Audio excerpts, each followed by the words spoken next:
Okay, I'm going to talk about issues with ancestry research. I tried to use my video camera, but it wasn't working on my computer. I don't have the finest technology. Sorry. I don't have the money for equipment and time to get into that. Anyway, there are many, many, many good aspects about the ancestry data research things. Um, of course, you can kind of generalize what your family background would be based on your own general features and what you see in close relatives and things like that. And yeah, the data sets, they work and they do show the correct features. Okay, the correct people show up, the correct stories, okay, things like that. So they do work, but there's a few kickers in there. Um, Here's some of the things I find to be an issue. It's more of the social issues at play. I mean, just because you have a certain ancestry doesn't mean you're automatically free from certain other obligations toward the human community. All right, here's an example. Not all people who are 100% white are the bad guy. Okay, so there's various stories on USA soil about um, white people who are victims of other white people. So the elitist people were the bad guy. In the story about the Revolutionary War and the Civil War, things like that. Obviously, there was a bad white side and there was a good white side. Same with World War One and World War Two stories. There was a bad white side and there was a good white side. I don't know why there had to be such violence in the heart of man. There was. Okay. Maybe you are a 100% white or your relative is 100% white, a close family relative. It is like, does that cause them to be bad or not? It all depends. Okay. On the situation at hand. Okay. Think of other historical events such as the Protestant Reformation that involved pretty much European influences and conditions. Um, Communist Revolution. Clearly, the suffering people were white, mostly white people. They were suffering under communism environments because they didn't have access to religious beliefs and discussions. So there, it was white on white crime. Okay. All right. Let me move forward. The anesthesiologists, healthcare professionals, and what other people see in the general public, like a bank teller or a public school teacher or anything, um, they can only see the tip of the iceberg on a person. If a person actually sees or hears of your ancestry test or something like that, they're only going to see the tip of the iceberg. They do not have the full chit chats and social memories and important family events. They don't know the full social story behind that person.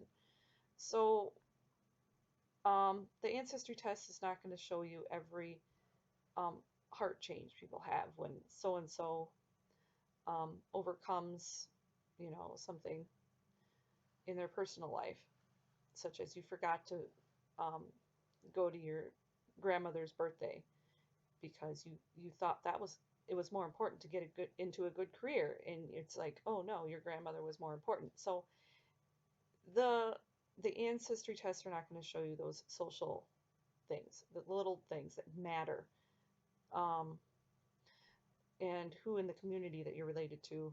That the the healthcare worker doesn't need to know all that in order to help the community or the individual that needs things.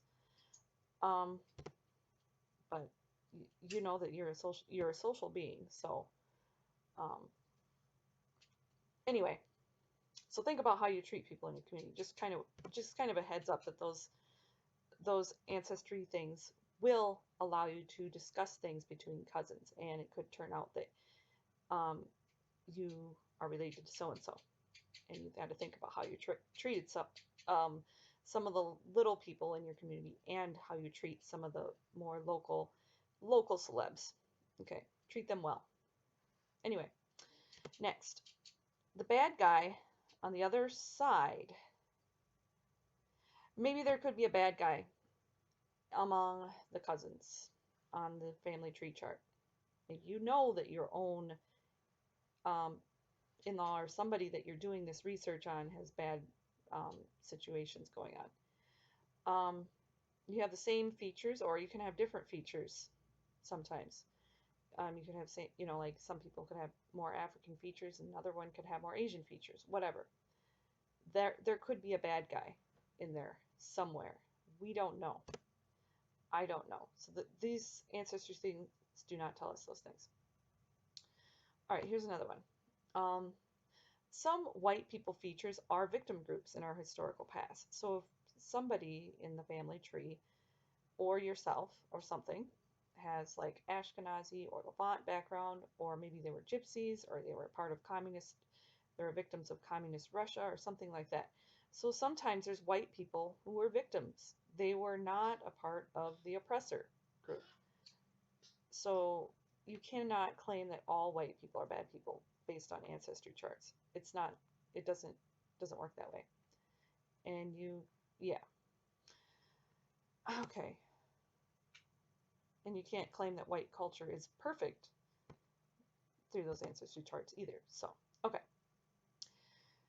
The USA tests are geared for Western culture study mainly. So you're going to find your paper trails in and around Western culture, in and around Europe. You're not going to find the information in so much of the Middle East or African or Asian, Indigenous Americans, Islanders. You're not going to find as many paper trails and extensive discussions about family tree relatives and lineages. These USA tests are geared for Western culture mainly. Um, by Western culture, I'm including Judeo-Christian values. Okay, so that means Jewish people can be included in the Western culture sometimes, and sometimes Jewish can be included in more of a Middle Eastern culture. It depends on which value structure you're looking for. So just consider that fact. You are not going to find extensive information for non-Western cultures in family tree charts. Okay. All right. And next we have what we see on the camera when somebody shows their test along with their face isn't the full social spectrum of that person. Sure, some of them tell us stories about their background. But there's other things that could be there too, like who are the in-laws? What do they look like? Do they, or their background? Do they have the same features or not? They know there's social things going on. Who are the close cousins? Sometimes they'll talk about it, and sometimes they won't. And sometimes they could be a part of the whatever they think is the good guy, the bad guy. What are they? What are we talking about here? Who are the victims? Who's the oppressor? Is there a victim and is there an oppressor? Is there a certain belief that was oppressed? We don't know. The close cousins and their upbringing and uprising and their personal, it doesn't, these things don't show us all these things on the camera. So who are the aunts and uncles? That's a lot of your social background. Little social events in family life can bring big changes in the children's life and can throw people in different directions in their older adult life. So the directions that a person chooses to go can be based on the upbringing and little things we don't see.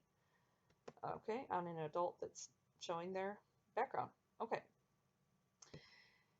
Biblically, there's a lot of biblical references. Biblically, Jesus is referenced as a carpenter's son and brought up in Nazareth, along with his ancestry background was listed. Among many other prophecies were given about him. So just think about it. We are similar in the same way, in the fact that we are not only just our ancestry background, we also have descriptions of where we're brought up.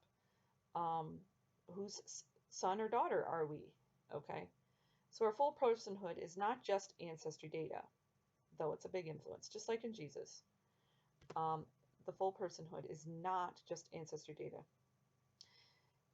In summary, ancestry data research is useful, but like I said, it's not the full person and the full life. The local community needs strong people with strong influence to help others in need in various ways. Do not fear these things despite our differences. Think biblically, like the Sermon on the Mount and the parables. Then go from there. So there's still social aspects to this, the ancestry chart. Just a heads up, and good luck. Good day.